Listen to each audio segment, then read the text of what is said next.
I don't want to oppose one language to another. It's not about a battle between French and English. Simon Jolin Barrette, unveiling reforms to the Charter of the French language. With more on this, we go to Christopher Skeete. Of course, he's the parliamentary secretary responsible for relations with English-speaking Quebecers, because the Premier of Quebec, François Legault, he's the minister responsible for relations with English-speaking Quebecers. Christopher Skeete, Mr. Skeete, thanks for coming back on the show. Anytime, Elias. I'm happy to be here. So, obviously, it's been a hectic 24 hours here since the announcement of the reforms. I want to ask you, though, Christopher, about the meetings that you have had with the Premier, because he's the minister, with Simon Jolin Barrette, because he was in charge of these revisions, these reforms. Can you tell our listeners how many times you met with the Premier or Simon Jolin Barrette on the reform of Bill 101?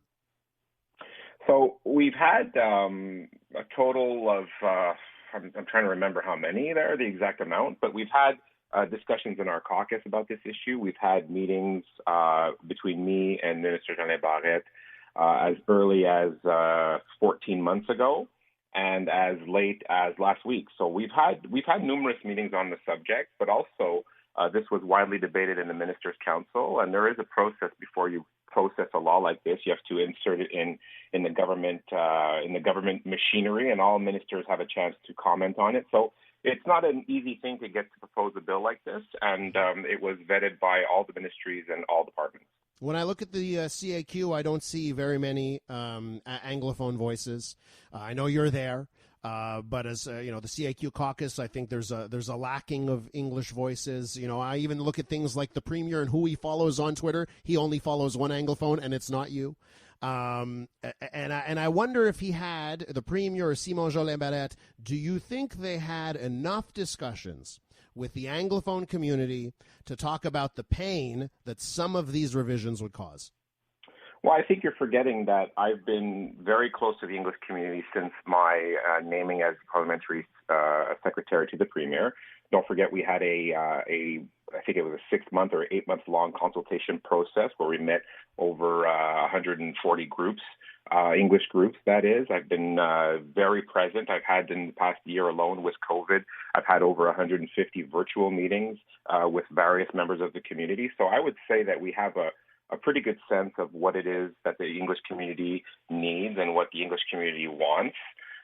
So I would say we're pretty much in tune with what the English community wants globally. Mm-hmm. So I mean, if I read between the lines, are you saying that the reforms here could have been much more severe, much more strict, and we got off easy? I think if you look at the what's being proposed, you see a deliberate attempt to show extreme deference to the English community. I'm talking about solving a historical problem, which has been the growing inability of English-speaking Quebecers to access the CEGEP system. We're fixing that problem. The recognition that municipal autonomy needs to be used in order to protect bilingual status cities. I'm speaking about giving English-speaking Quebecers the right to learn French and in order to be successful in Quebec, which solves a myriad of issues for the English community, notably accessing the civil service, getting better paying jobs, fixing other types of access to the wider Quebec society. So there's a lot of good things in there for the English community, and a lot of it sort of gives them an exemption, right? So when we're talking about all the various measures, English-speaking Quebecers in a lot of ways are bypassed. So I think it shows that we are sensitive to the realities and the rights of English-speaking Quebecers. Who qualifies as an English-speaking Quebecer under this bill, Christopher? Because I think that's a big thing. I think it's a very narrow definition of who qualifies as an English-speaking Quebecer. I'm thinking of services that you can receive from the government in English. I know immigrants, they'll be capped at 6 months of receiving services in another language. And then beyond that, how do you decide who's an Anglophone and who's not? Well, I think, I'll gladly answer that question, Elias. But, one of the things that I've heard the English community say routinely is that they recognize that in Quebec, the common language is French. So if we start from the point of view that our common public language is French, then I think these measures start to make sense. Now, to answer your question, the government of Quebec, in order to protect French in North America, has determined that we have to be exemplary in the dispatching of services in the French language. But of course, again, with deference to the English community, who are going to be allowed to receive their services in English as always. And there's also a provision in the law that says if you were receiving your services in English, that you will continue to receive your services in English. The idea here is that we have to recognize that if you want to be successful in Quebec, you must master French. I mean, there's no way for you to think that you can be successful in Quebec if you don't have a basic mastery of French. And we're hoping that by giving people the right to learn French and the ability to maintain and keep using public language as French will help them to do so. So if you move to Quebec and you meet an Anglo and you fall in love with an Anglo and you marry an Anglo and then you integrate with the English community, you can expect not to be able to get, tax documentation. Yesterday, I got my license renewal for my driver's license. That kind of thing for an allophone, even if they integrate into the English community, they won't be able to get access to those services. Only historical Anglos will. So to answer your question, if you were receiving your FAAQ license in English yesterday, you will continue to receive your FAAQ license tomorrow. That's not going to change. You're exempt from that provision, from those provisions that talk about Bill 101. The idea here, Elias, if I can be clear about what the intention is if you're an immigrant that wants to come to Quebec, let's say from Brazil, the idea is to say, we want you to have a path towards French so that you can not only integrate into the wider Quebec society, but that you can also be successful. I think we can all agree that if you want to move to Germany and insist on not learning German, you're really minimizing your chances of being successful. So we use that lens to say if we want our immigrants to be successful in Quebec, we believe that they need to have easy access to learning French and the opportunity to keep using it in order to be successful. Mm-hmm. I think the concern I have here, Chris, and I think the Quebec Community Groups Network, Marlene Jennings, her group, the QCGN, they summarized it quite well. Their concern is the overriding of fundamental human rights. You have to use the notwithstanding clause because of that. And then this is the key quote for me, eroding the vitality of our English-speaking minority community. And it seems like all of these measures as a whole have one focus, and that is sucking the oxygen out of any growth from our community. It seems like it's a nice managed decline, right? The 8.7% is the growth for CEGEPs into the future. And I just think about all the municipalities that have seen that they've dropped under 50%. There you've got empirical proof about how English has declined in this province in various parts of Quebec.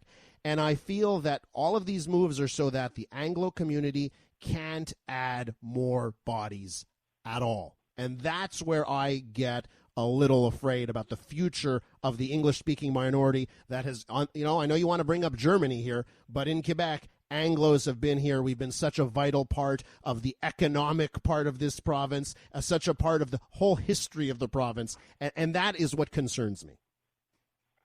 And I agree that English vitality is definitely the metric that we need to use to analyze the health of the community, which is one of the reasons why in the short time that I've been there, I've doubled the budget for the English Secretariat. We've agreed to maintain it. We're putting our money directly into supporting English-speaking Quebecers' ability to get work in Quebec with various employability measures. We're helping unilingual seniors break their isolation with senior wellness centers. So we're doing a lot of great work in order to keep the English community vibrant. But I think at the same time, we have to acknowledge that, and much like the federal Liberals have acknowledged, that English and French are not equal. They are both special and they are both part of the fabric of Canadian history. But French is fragile in North America, whereas English is not.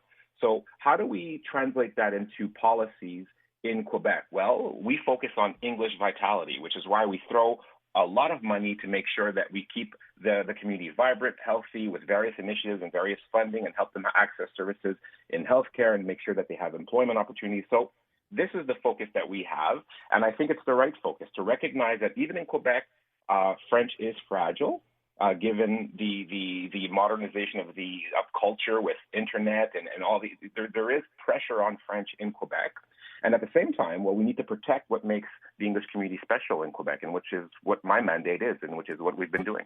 We're with Christopher Skeete, the CAQ MNA for Sainte-Rose, and he has the role in the CAQ government to help the Minister for Relations with English-Speaking Quebecers. The Minister is François Legault. He's the Parliamentary Secretary for François Legault in that dossier. And he's on the line. We're talking about reforms to the Charter of the French language. Christopher, I guess the question I have for you is, where's the data? Where is the data? What is the data that your government used to say we must act, French is in decline? Where is the data? So I'm gonna go around the block to answer this question because I think it's important. Because one of the critiques that I'm hearing a lot from the community is this lack of data. If there is a lack of data, Elias, it's because for 15 years while the Liberals were in power, they didn't share the reports that the OQLF was producing every year for political reasons, because the Liberal Party has this narrative that they're somehow protecting French, and they're not. They try to walk, both sides of the line, talk from both sides of the mouth on this issue. Sure, but don't you have the data now? Can't you release it? You've got it. So the reason why we've been talking about language since our election is because we made public that data. And now that data is public, we've noticed, and it's been documented, that there's a decline in terms of the percentage of French being spoken at home. But mostly the indicator that's worrisome is the transfer of French, the French language transfer. Let me give you an example. When an immigrant moves to Ontario, the transfer to English is 99% for that immigrant that comes to Ontario. Whereas when they move to Quebec, the language transfer is 53%. Now, what demographers tell us is that trend needs to be up to 90% if we want to make sure that in 100 years we're still speaking French in Quebec.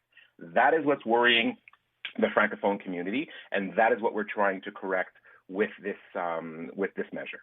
Okay, because I think the worry that we have is that there's a thought process where we look at columns by Journal de Montréal and not the data here. I want to go over language spoken at home and mother tongue. I'm looking at the data right now. English has been stagnant on both of those fronts. Mother tongue and language spoken at home, we're at just over 8% of mother tongue.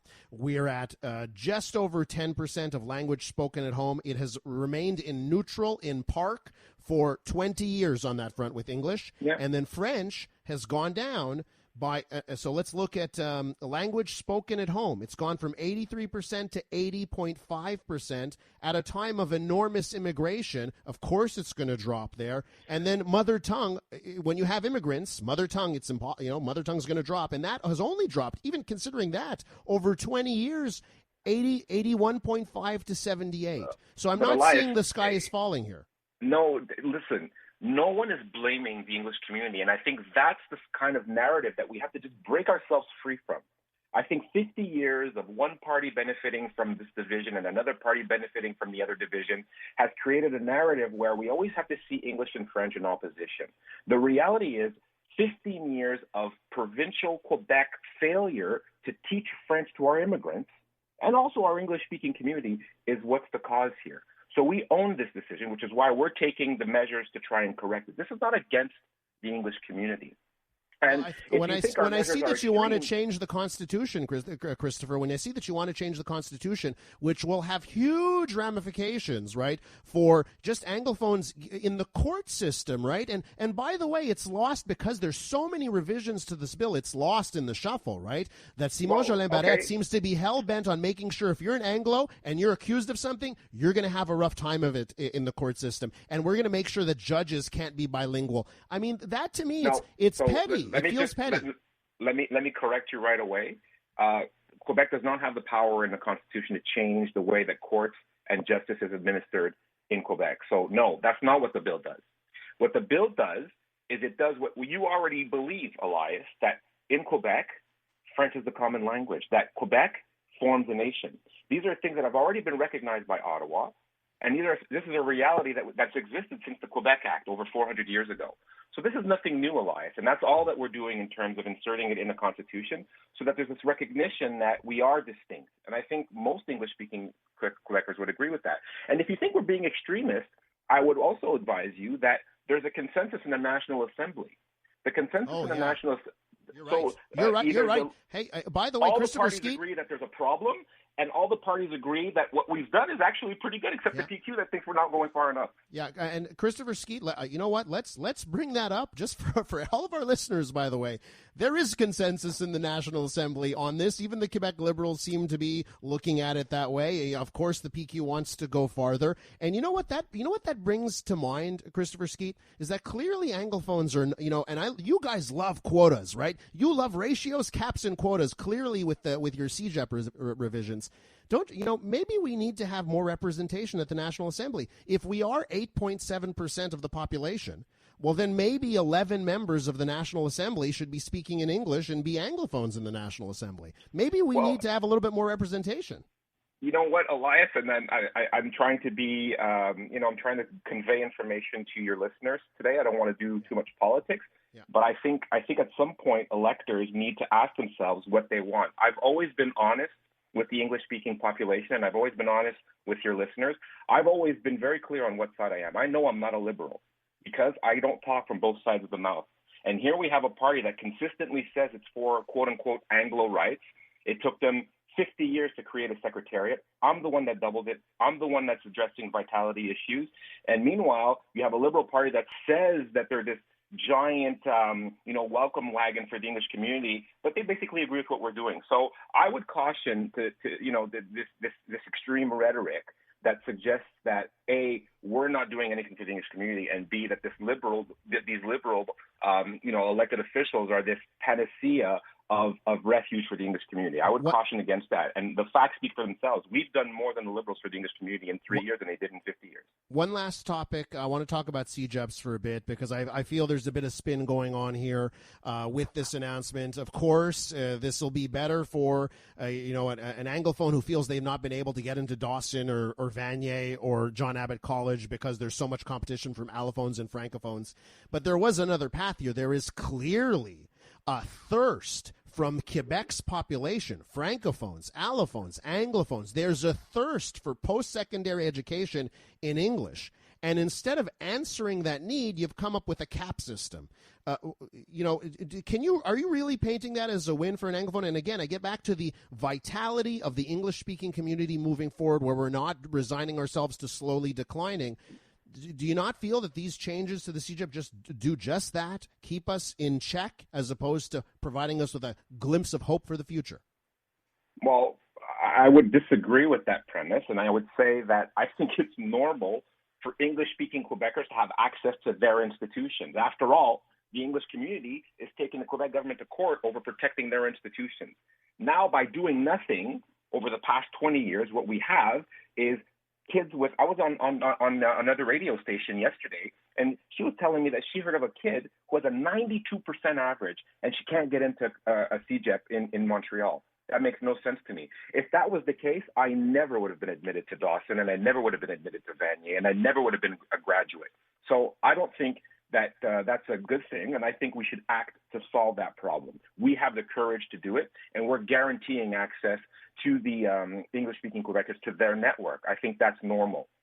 Now, on the other side, what we didn't do is we're not extremists like the PQ. We don't want to extend Bill 101 to the CJEP system because I think not only would that cause the collapse of the English CJEP system, which I think would be a complete disaster, but I think we'd be denying French-speaking Quebecers the opportunity, A, to mingle with English-speaking Quebecers, get to know their compatriots, and possibly marry them and date them, and really, have that coexistence that makes Quebec beautiful. But mostly, they need to have that English so that they can perform on the job market, get better at speaking French for their own culture and benefit. So no, I think our position is balanced. On the one side, we're protecting French and access to CJEP, the system for everybody. Christopher Skeete, we got to leave it there. I want to thank you for being very generous with your time. I do make a special note of that, but also there are no other radio stations in this city. Just a note, there are no other radio stations. Thanks so much, Christopher.